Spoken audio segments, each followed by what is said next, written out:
तो last episode के and पे हमने देखा था कि हमारे चियोन वैंग को अंदाजा हो जाता है कि ये लड़की कोई आम सी लड़की नहीं है, बल्कि ये एक मार्शल मास्टर है। और मार्शल मास्टर्स जो होते हैं वो काफी स्ट्रॉन्गर होते हैं, क्योंकि इससे पहले भी वो कई सारे मार्शल मास्टर्स का सामना कर चुका है। उसके पास अपने पास कोई मार्शल आर्ट्स नहीं है, लेकिन वो ताइहो के प्लान्स की वजह से मार्शल मास्टर्स को मार पाता था। तो वो हमें मार्शल मास्टर्स के बारे में बताता है। म्यूरियम में यानी कि हमारे चाइना में मार्शल मास्टर्स उनको कहा जाता है जो लोग यहाँ पर अपनी की पावर्स को गैदर कर लेते हैं, जो लोग यहाँ पर ट्रेनिंग करते हैं, फिजिकल ट्रेनिंग को उस लेवल पर पहुंचा देते हैं जहाँ पर वो मैजिकल पावर्स को यूज कर सकते हैं। हालांकि उनकी बॉडी के अंदर एनर्जी का स्रोत होता है, वो आसपास की एनर्जी को अपनी बॉडी में सोख कर उसे की पावर कहते हैं, और उसी के साथ ही वो बहुत सारी मैजिकल ट्रिक्स और बहुत सारे मैजिकल अटैक्स को परफॉर्म कर सकते हैं। मैं एक मार्शल मास्टर जो होता है वो कई 100 सोल्जर्स के ऊपर भारी पड़ता है, क्योंकि मार्शल मास्टर्स जो होते हैं पूरी की पूरी जंग का रुख बदल सकते हैं। मार्शल मास्टर्स काफी ज्यादा पावरफुल होते हैं, उनकी पावर्स काफी ज्यादा अजीब होती हैं, वो स्ट्रांग होते हैं। एक नॉर्मल इंसान से तो उनका कोई मुकाबला ही नहीं है, और अगर हमारा सामना कोई मार्शल मास्टर के साथ होता है तो फिर हमें वहां से भाग जाना चाहिए, क्योंकि एक मार्शल मास्टर बड़े सोल्जर्स को बड़ी आसानी से हरा सकता है।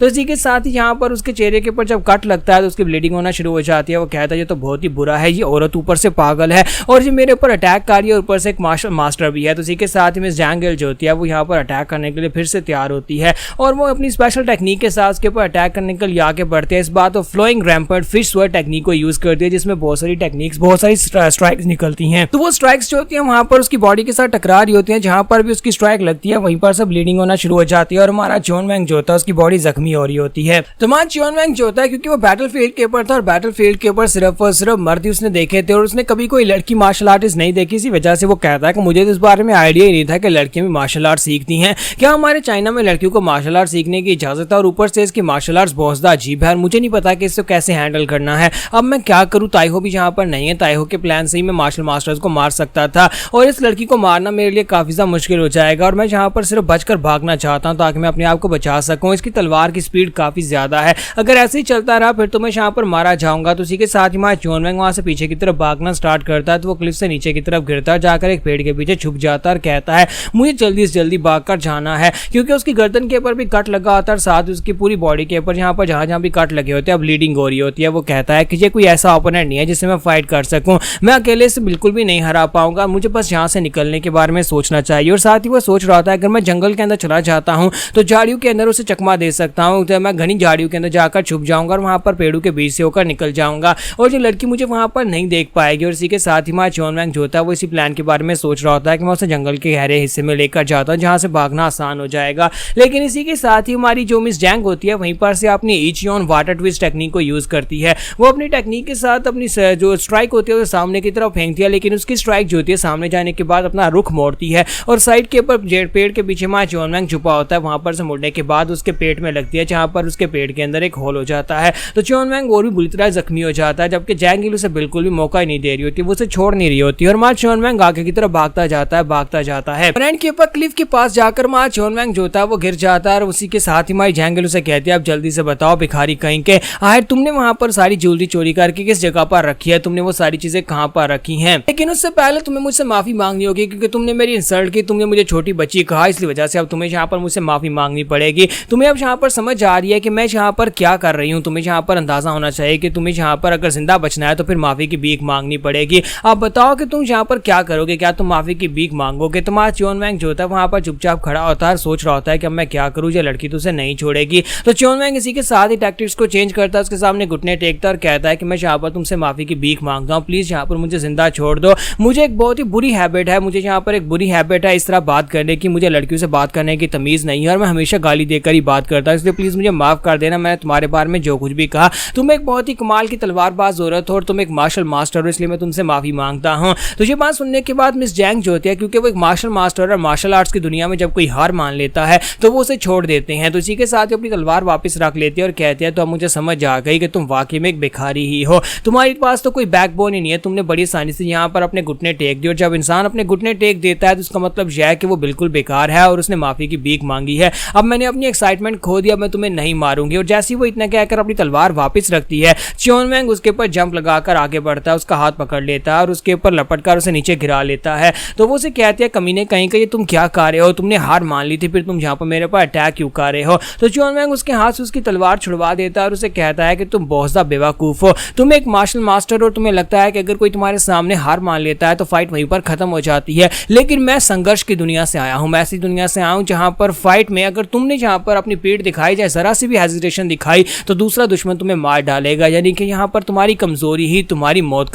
की वजह बनेगी। अपनी जान बचाने के लिए मैं जहां पर कई बार घुटने टेक सकता हूं, लेकिन जैसे मुझे मौका मिलेगा मैं उसी वक्त तुम्हें मार डालूंगा, क्योंकि जहां पर जान बचाने का सिर्फ एक ही तरीका होता है। जब हम लोग जंग में होते हैं तब जहां पर सिर्फ एक ही तरीका होता है, दुश्मन को मार डालो तभी तुम जिंदा रह पाओगे। मा चोनवेंग उसे कहता है कि जितना तुम मुझे बुरा समझते हो मैं उतना बुरा हूं नहीं, इसलिए परेशान होने की जरूरत नहीं है, मैं तुम्हें जान से नहीं मारूंगा, बस तुम्हें बेहोश करूंगा और उसके बाद मैं जहां पर से चला जाऊंगा ताकि हम इस बात को भूल सके कि मैं कभी जहां पर आया था। तो चोनवेंग जैसे ही वहां पर उसे 5 मार का बेहोश करने लगता है, इसी के साथ ही हमारी मिस जैंग जो होती है वो उसके जख्म के ऊपर हाथ मारती है, उसके जो पेट के ऊपर जख्म था वो उसके ऊपर हाथ मारकर उसे दबाती है, जिसकी वजह से मा चोनवेंग जो होता है वो चिल्लाना शुरू कर देता है। वो उसे अपने साथ लेकर वहां पर नीचे की तरफ रोल करती है। उसे नहीं पता कि वहां पर नीचे क्लिफ और धोनी वहां पर नीचे की तरफ रोल कर रहे होते हैं। तो मिस जैंग उसे कहती जैसा तुमने कहा था बिल्कुल वैसा ही करूंगी, अब मैं भी तुम्हारे पास तरस नहीं खाऊंगी, अब जो है अब चाहे तुम यहाँ पर माफी की भीख क्यों ना मांगो लेकिन मैं तुम्हें मार डालूंगी। लेकिन वहां चोनवेंग जो था उसे कहता है रुक जाओ ये तुम क्या कर रही हो, हम लोग क्लिफ के ऊपर से नीचे गिर जाएंगे। और इसी के साथ ही वो दोनों रोल करते हुए उस क्लिफ के ऊपर से नीचे की तरफ गिरना शुरू हो जाते हैं। और जब वो दोनों वहां पर नीचे की तरफ गिर रहे होते हैं, इसी के साथ ही मा चोनवेंग जो होता है वहां पर उसे पकड़ता है और उसे रोटेट करता है। तो इसी के साथ ही वो लोग ग्राउंड के ऊपर जाकर गिर जाते हैं। जब वो लोग ग्राउंड के ऊपर गिरते हैं तो हमारा चोनवेंग नीचे होता है और मिस जैंग उसके ऊपर होती है, यानी चोनवेंग बुरी हालत में जख्मियों का ग्राउंड पर गिरता है और मिस जैंग जो होती है वो सही सलामत वहां पर नीचे लैंड कर जाती है। और उसके साथ ही वहां पर पीछे पहुंच जाते हैं और आकर उसे कहते हैं कैप्टन जंग क्या आप ठीक हैं, क्या आप ठीक है, क्या आप वहां पर नीचे हैं। तो वो उनसे कहती है हाँ मैं नीचे हूँ, यहाँ पर आ जाओ और आकर इसको पकड़ लो। तो उसके बाद यहाँ पर नेक्स्ट सीन जो होता है हमें उनके मेन हाउस का दिखाया जाता है, उनकी जेल का, जहाँ पर वो चोनवेंग को पकड़कर ले जाते हैं और उसके मुंह पर जाकर पानी डालते हैं, उसके हाथ बांधे गए होते हैं। और हमारी म्योंग वॉल वो भी वहीं पर खड़ी होती है। तो वो लोग उससे कहते हैं अब जल्दी से उठकर बैठ जाओ और बताओ कि तुमने वो सारी ज्वेलरी कहाँ पर रखी है, चोर कहीं के, तुम जहाँ पर से भागकर जाने की कोशिश कर रहे थे। तो वो लड़कियों को भी बताता है कि ये चोर यहाँ पर से ज्वेलरी चोरी करके भागकर जा रहा था, हमने इसे जंगल में जाकर बड़ी मुश्किल से पकड़ा है। तो म्योंग वॉल के साथ जो लड़की खड़ी होती है, लड़की सुगी उसे कहती है कि तुम लोगों ने बहुत ही अच्छा काम किया इस चोर को पकड़कर। तो जंग उसे कहती है कि मैडम आपका शुक्रिया। फिर साथ ही सुगी जो होती है वहां पर म्योंग वॉल से कहती है कि ये तो वही बैगर नहीं है, वही भिखारी नहीं है जो कि रास्ते में हमें टकराया था, तो मुझे नहीं लगता कि ये वही है। तो म्योंग वॉल उसे कहते हैं कि हाँ ये वही है। तो इसी के साथ ही सुगी कहते हैं तो इससे पूछो कि इसने ज्वेलरी कहाँ पर रखी है, इससे सारी की सारी ज्वेलरी निकलवाओ। तो हमारा चोनवेंग कहता है कि मैं कोई चोर नहीं हूँ, तुम लोग यहाँ पर क्या बातें कर रही हो, मैंने किसी की कोई ज्वेलरी को चोरी नहीं किया, मैं तो बस यहाँ पर एक लड़के मांझी के साथ आया था और उस मांझी लड़के ने मुझे यहाँ पर बुरी तरह से फंसा दिया है। मेरे पास एक बैग रखा और कहा कि यहीं पर बैठकर मेरा इंतजार करना, मैं वहां पर बैठकर उसका इंतजार कर रहा था जब वहां पर उस बैग के अंदर से फायरवर्क्स निकल आए। इसी के साथ ही गार्ड उसे किक मारता और कहता है कि चुपचाप यहाँ पर अब बता दो कि तुम्हारा ये साथी जिसका तुम कह रहे हो वो कहाँ पर है, अगर ज्वेलरी उसके पास है तो उसका ठिकाना बताओ, वो ज्वेलरी कहाँ पर लेकर गया है। तो सूगी उनसे कहते हैं कि हाँ मुझे लगता है कि इसके पास इसका कोई साथी भी था और तुम लोग उसके साथी को ढूंढो और हमें जल्दी से जल्दी सारी ज्वेलरी चाहिए होगी। क्या तुम लोगों ने कभी किसी आर्टिसियन को बिना ज्वेलरी के देखा है? बिना ज्वेलरी के हमारी खूबसूरती कैसे सामने आएगी और लोग हमारी ज्वेलरी के बिना हमें कैसे देखेंगे? और तुम्हें पता है कि वो ज्वेलरी हमारी अपनी नहीं है बल्कि वो सरकार की तरफ से दी गई थी। इसका मतलब यह है कि एल्डर को जब पता चलेगा तो वो और भी गुस्सा हो जाएंगे। तो सूगी इसी के साथ ही माया चोनवेंग से कहते हैं कि तुमने कहा कि तुम चोर नहीं हो, तुम किसी और के साथ यहाँ पर आए थे, तो बताओ कि तुम्हारे यहाँ पर आने की क्या वजह थी? अगर तुम चोरी करने के लिए नहीं आए थे तो फिर यहाँ पर किस वजह से आए थे? तो क्या हमारा चोनवेंग यहाँ पर सभी को ये बात बता देगा कि वो अपनी बहन म्योंग वॉल के लिए यहाँ पर आया, यानी चोन सेंग के लिए आया है या फिर नहीं?